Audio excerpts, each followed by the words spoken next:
Welcome, everybody, to this March 26th, 2021 episode of the Better on Draft News. My name is Ken. Thank you so much for joining us.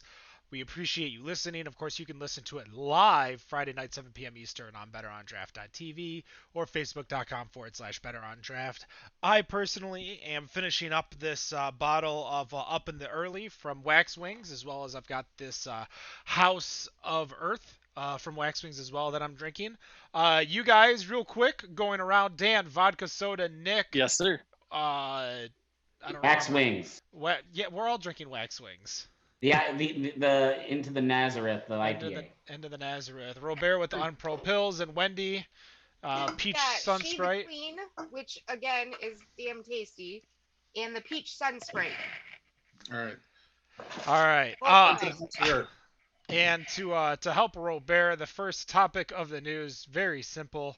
A brewery was not being forthcoming about their donations for Black is Beautiful. What is our opinion on breweries who decided to do Black is Beautiful and not show the receipts?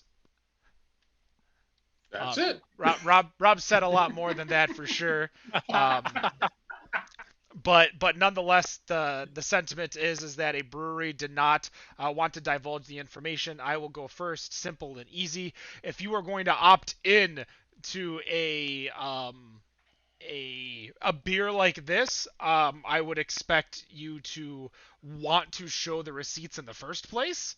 And the beer, the only thing you might not is if you're just trying to steal. And at that point, I have lots of follow-up questions for that because there should be no like you're joining the Black is Beautiful program because you believe in the Black is Beautiful cause. Therefore, you should take that money, and it's not, as you said, social justice. Like that doesn't just mean for people of color. Like the Bail Project does not just help people of color. It helps literally Right. all poor people who might, imagine if you will, 5 years ago you get caught with a little bit of weed and you go to jail and you can't post bail because you don't have $500 or $5,000 in your bank account. So then you lose your job. Like those are the kinds of things what the Bail Project helps with. Um, Hmm? so, me personally, if you're going to opt in, because nobody's forced you to this beer, you should want to show your receipts of who you're supporting. Um, but I open it up to the floor for retorts to other opinions. You're more than welcome to. Just don't leave a 1-star review on iTunes. At least make it 2 stars. 2 stars. So I'll say this. Morally, yes, they should. If you're gonna say you're gonna, but I mean, you don't have any legal recourse to try and force anyone to do it. True. I mean, you can force someone to show receipts. I mean, you can try to cancel culture them, but you don't have much recourse otherwise outside of that.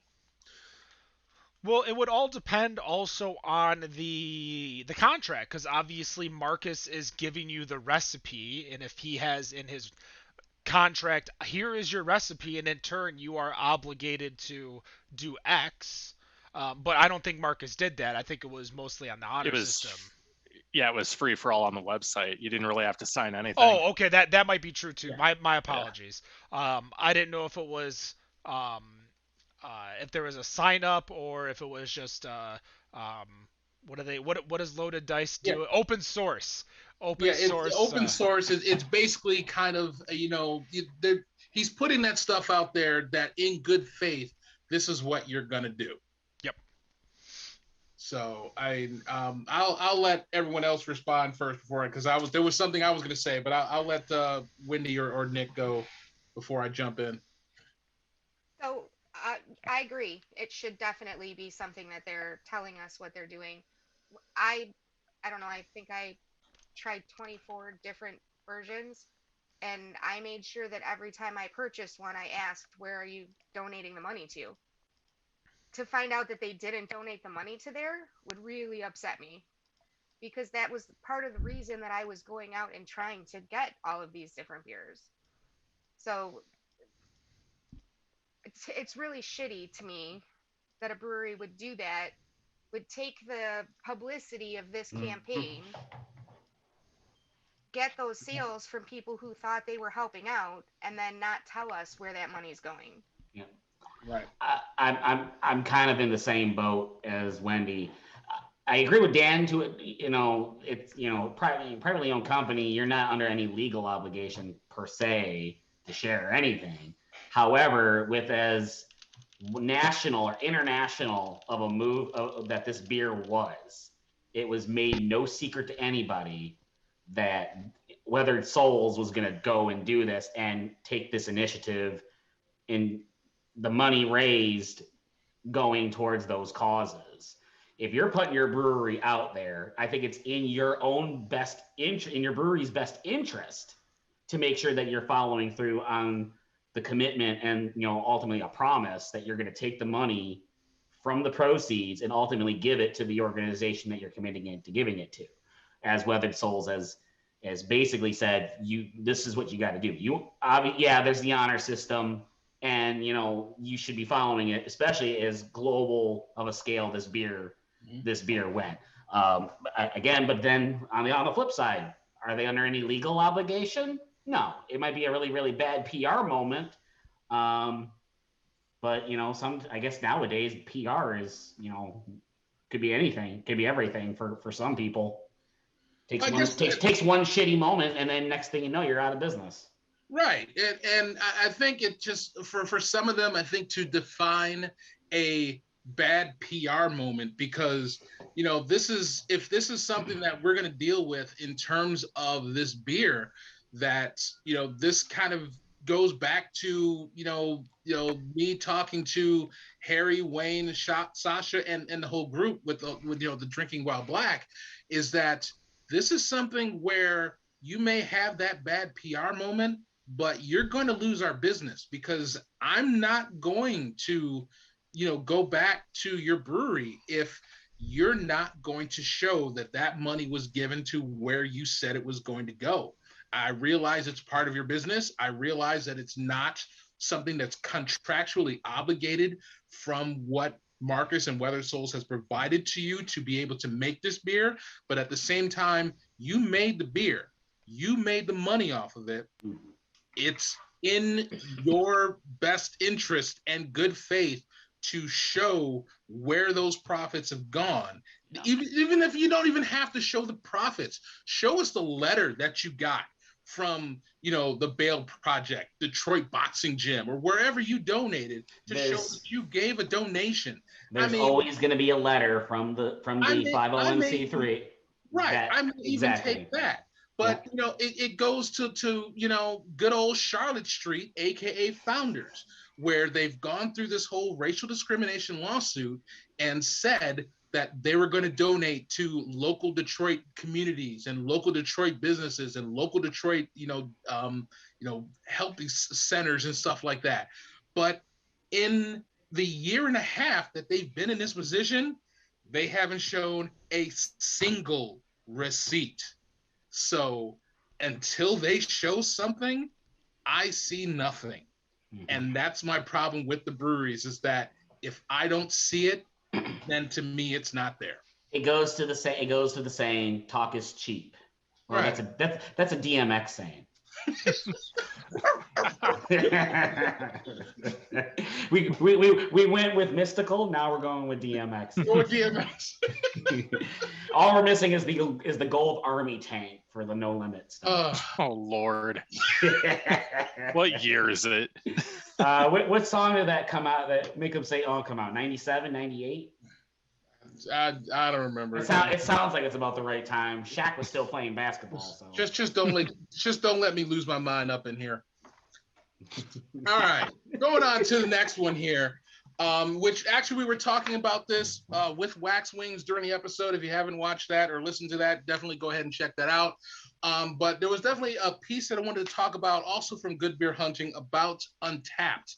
And basically about 11 years after its creation, Untappd has become this overly popular beer rating platform that is reflecting the taste of, everybody that's going up there to figure out what they should drink, what they shouldn't drink. And it seems that it is becoming a decision maker in the industry in terms of who gets what beer and what beer goes where, and just different things that Untappd is playing into, that is definitely making changes in the industry.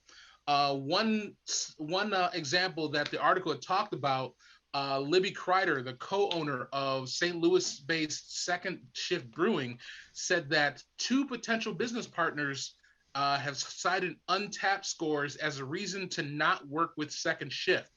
One of which being Tavor, which actually Tavor was the first time that I actually even heard of Second Shift, because I'd gotten one of the beers from them.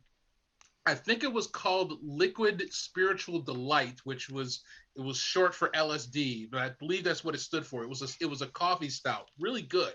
So good. Um, but they cited that the Untappd scores were not good enough for the brewery to be able to be a part of Tavor, which Tavor had always touted, and as far as I know still do, that they only provide beers that are untapped, that are on Untappd with a rating of 4.0 or higher. Another was apparently a distributor that was in the St. Louis area that basically said that your Untappd reviews are not good enough, so we're not going to get your beer. There even apparently have been determining the styles of beer that breweries are making.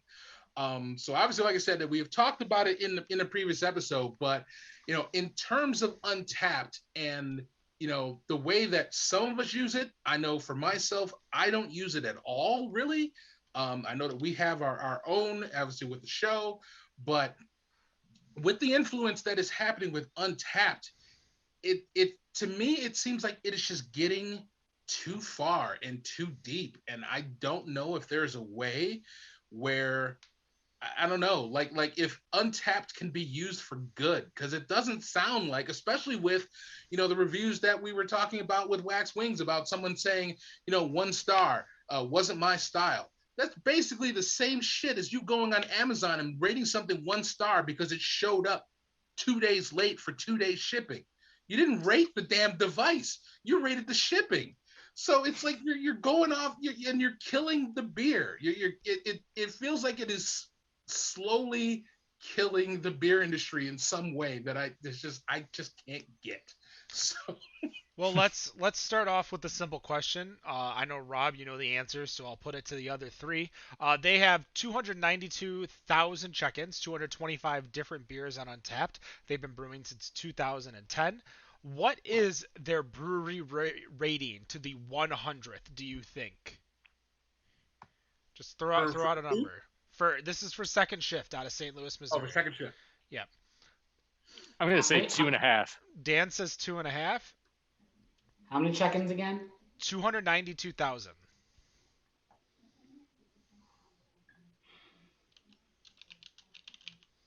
Why do I think it's gonna? If why do I think people are that shallow that are gonna rate it low?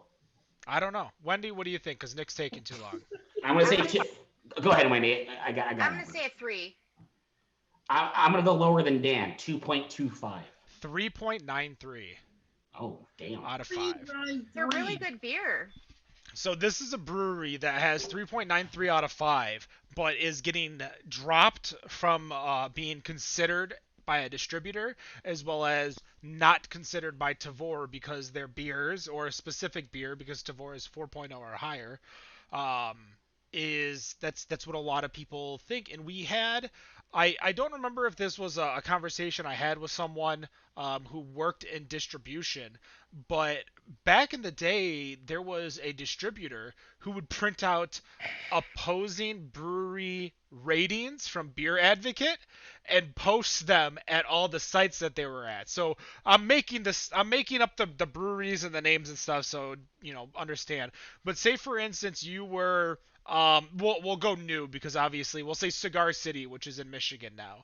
Cigar City has Maduro, which is their brown ale. We'll say Cigar City's brown ale is a 98. None of this is real, just understand this. But there's also a Bonfire Brown from Saugatuck, which also gets distroed. And Bonfire Brown's only an 86. Again, not real, don't at me.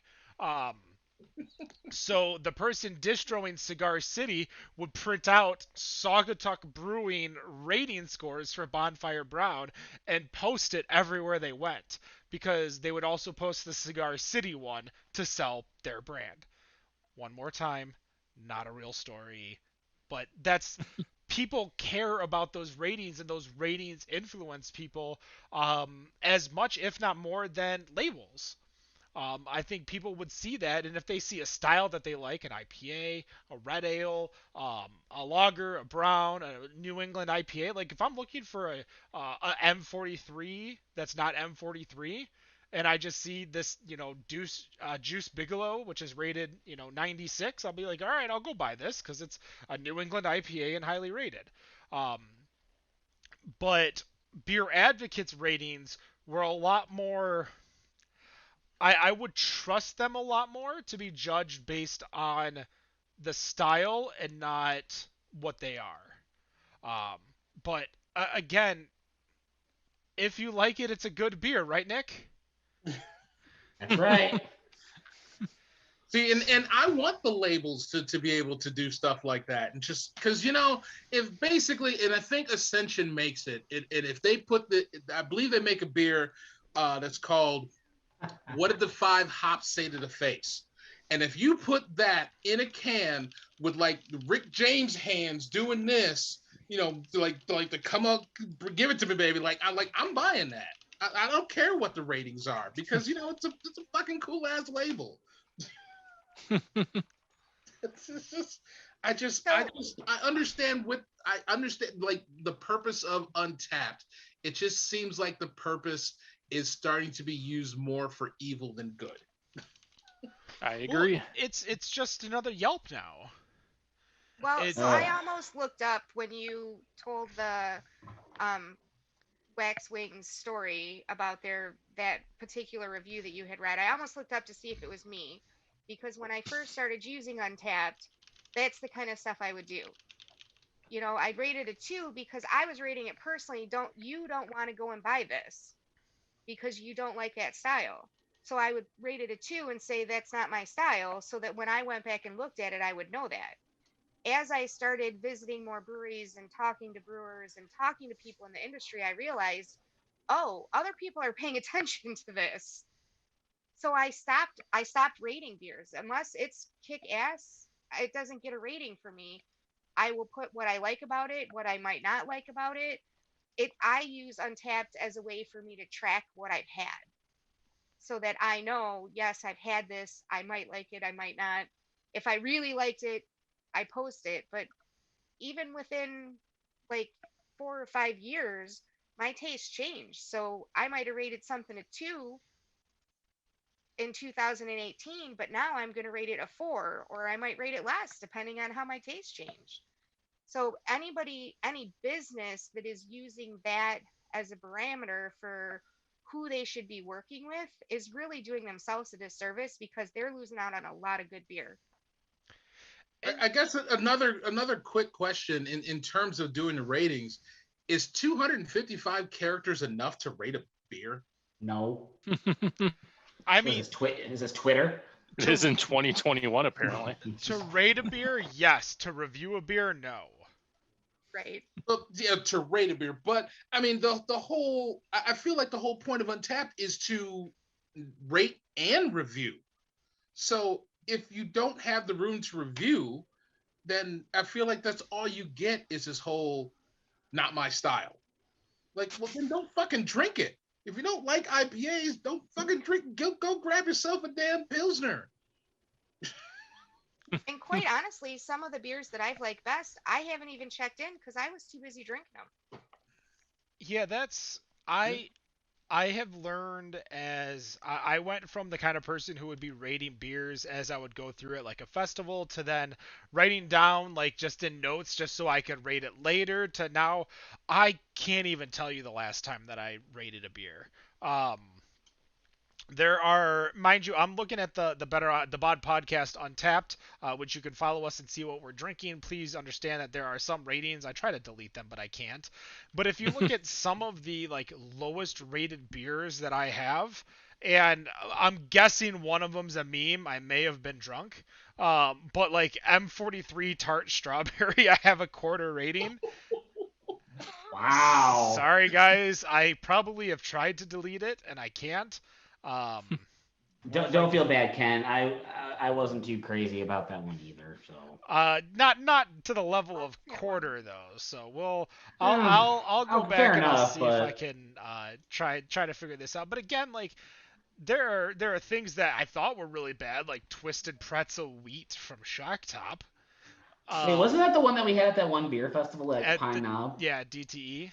I actually thought that was good. Well, you're wrong. And you just See, called it and pine see, knob. and yeah, I It's know. awesome. I work for the company who owns the naming rights, and I call it Pine Knob. Don't believe me, everyone calls it Pine Knob. Don't get me wrong. No, I mean it just goes to show that we all have our different tastes. We like that weird eccentric beer every so often. We're gonna think, oh, this is brilliant. We should. I'm gonna rate this a 5. But I there's a beer that I realized that I rated, like Charity Island IPA. I gave it's from Tri City. I gave it a 1.5. But I know, one, that it's better, but two, that I know that it was old because I bought it in 8 Degrees' dollar bin one day. So Nice. so an old Nice. IPA, like those are the kinds of things that just don't um like all of that would make no sense to you. Like Right. there are just really interesting beers that I feel like I just need to delete these rating posts. But again, if you look at the beers, I had it once and I never had it again, unless it's Mick Amberbach, which I checked in 7 times. Oh, the good old days. Good old days. Um, All right, I'm gonna get to one last one. Actually, real quick, shout out to Joshua and then odd G's for him. No, Uh, you can't steal that. It's got to be me. It's for odd me. G's. So for Josh and for Tito, oh geez. Oh geez, Go got ahead and drink, fellas. All right, last one before we shut off. USA Today produced a list today, oddly enough for USA Today, their list of best craft beer scenes in the U.S. With some mentions of some Michigan locations, which I guess not necessarily used to because usually the only thing you usually see on this list for like anything best beer anything is sometimes 8 Degrees Plato. But the categories do not seem to allow 8 Degrees Plato to even be on this list. So they had a couple lists. There was one that was a best beer bar, which had Hopcat from Grand Rapids on the list at number 6. the winner of that, by the way, Salud Beer Salud. Shop in Charlotte, is a Michigan transplant. Um, Oh, okay. he is a Michigander through and through. I sat down when I was in Charlotte a handful of years ago and talked with him for a couple hours because he had a Kunin sticker on his like refrigerator, and I'm like, oh, I know that sticker. Um, Now I know why that sounded familiar. I was looking at that like salute. I know I've heard that from someone. yep, Okay.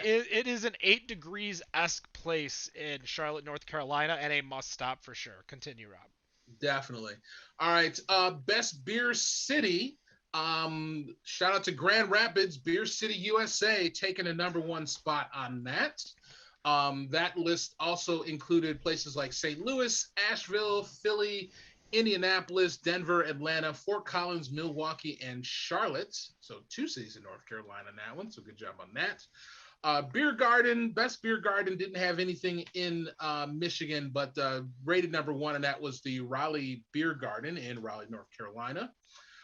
Best Beer Label, which I had not seen this from them, but shout out to City Built out in Grand Rapids for their, I guess what, I can't remember what, Prague Underground. Prague Underground, which is a Czech Pilsner. I am becoming a huge fan of Pilsners lately, so I may have to see if I can figure out how the hell to get a hold of that. I got you. All right, cool. Best brew pub, rather. There were a couple that were from Michigan that were showing up in there. The top one was a place called the Brewery LBK in Lubbock, Texas. But right behind them at number 2 was Holmes in Ann Arbor, which has been pretty big with their sours, but their stouts have been by far like some of the most highly traded things that have been happening in this past year. And then followed by number 3 is City Built Brewing out in Grand Rapids, which I did get to check that place out a couple years ago. And really nice place, really, really enjoyable and personable place. So I definitely uh, would Love want it. to go back there if I get a chance to go back to Grand Rapids. I go So every time I go to Grand Rapids. I noticed there's They're it wasn't amazing. on I the love them. list too, Rob, but Salt Springs is number Salt 6 from Springs. Saline. Yes, I thank you for catching Beautiful that. place. Salt Springs was on there. I actually hosted trivia at Salt Springs. It is a pretty damn.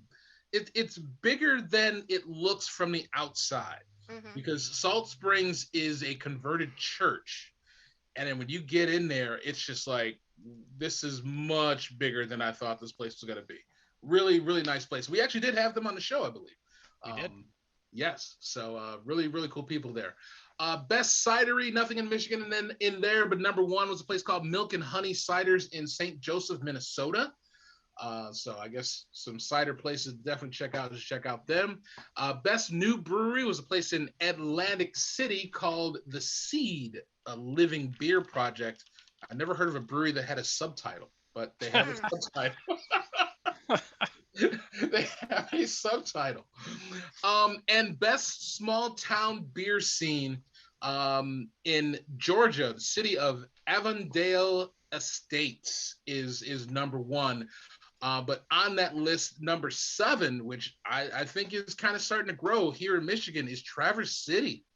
I haven't been out there since I believe 2018 was the last time I was there, and I visited a brewery that had just opened like a couple weeks ago, and just like really was enjoying some of the stuff that they were doing. I'm kind of upset. I can't remember the name of the damn Was brewery. it Rare Bird? I love No, them. it was not Rare Bird. But I cannot for the life of me remember the name of the damn brewery. Hopefully I will get it. But yeah, I would definitely say that they've got a nice scene that is out there. It was like the only brewery I could go to because for some reason the day I was out there, all the other breweries were closed. I don't even know why. But definitely some good stuff out there, and hopefully Traverse City, and going up a little bit further north with Shorts, that is not too terribly far away. That they've got a growing scene that's going out there. So that was shout out to all the Michigan breweries that hit the list in USA Today. So that's kind of awesome. All right, that's pretty much what I got. Well, that's going to do it for the news. Stay tuned for the King of the Hill, which we will have right after. You can only see it live on Instagram TV, or if you watch us live Friday night, 7 p.m. Eastern. We appreciate you all listening. Don't forget to like us on Facebook, Instagram, Twitter, Better Not Draft, of course, Bod Podcast, which is our Untappd. Find all the beers that we drink. And that's going to do it. Better On Draft Podcast, the news segment, March 26, 2021. And no matter what you think of your beer, we think it's Better On Draft. Have a good night. Silver Spruce Brewery, that's what it was. Peace.